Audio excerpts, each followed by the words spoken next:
বিদ্রোহী সাংসদদের বিরুদ্ধে বিস্ফোরক মহুয়া মৈত্র। বিদ্রোহী সাংসদদের বিরুদ্ধে টাকা নেওয়ার অভিযোগ। মহুয়ার মন্তব্যের প্রতিবাদে কোর্টে যাচ্ছেন বিদ্রোহীরা। বিদ্রোহী সাংসদদের অন্য দলে যোগদান অসাংবিধানিক মন্তব্য মহুয়া মৈত্রের।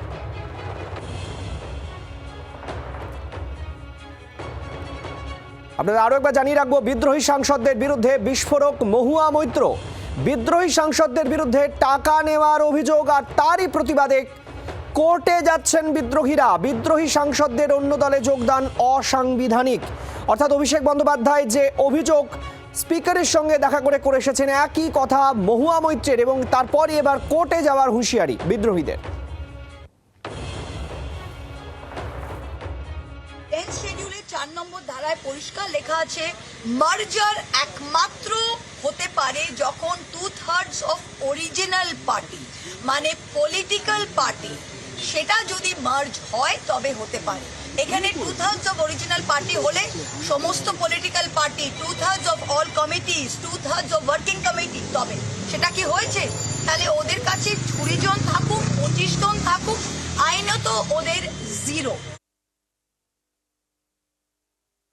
একটা হচ্ছে উনি আমাদের নামে বলছেন বিনা প্রমাণে, ঠিক আছে, ওনাকে প্রমাণ করতে হবে এত বড় মিথ্যে উনি কি করে বলতে পারছেন। কিন্তু এবার বলি, আমরা কেউ ওনার সম্বন্ধে এতদিন বলিনি, কারণ আমরা এত অসভ্যতায় বা এত নিচুতে নামতে চাইনি। কিন্তু উনি যখন মিথ্যে বলছেন তাহলে সত্যিগুলো একটু মনে করিয়ে দিই। উনি যে টাকা নিয়ে চুরির দায়ে এক্সপ্লেন হয়েছিল, মানে পার্লামেন্ট থেকে বার করে দেওয়া হয়েছে, যেটা প্রমাণিত, আমাদেরটা প্রমাণিত নয়। উনি পাসওয়ার্ড দেশের বাইরে দুবাইতে চালান করেছিল, সেটা প্রমাণিত। উনি হীরানন্দানির টাকায় বাড়ি রেনোভেট করেছিলেন, সেটা প্রমাণিত। তিনি কোথায় দাঁড়িয়ে প্রশ্নটা করলেন এবং এর পিছনে মাথাটা কার, এবং যিনি প্রশ্নটা করছেন তাকে লোকসভা থেকে বহিষ্কার করেছিল সংসদীয় কমিটি দেশের স্বার্থ বিক্রি করে দেওয়ার জন্য, দেশের সুরক্ষা বিক্রি করে দেওয়ার জন্য।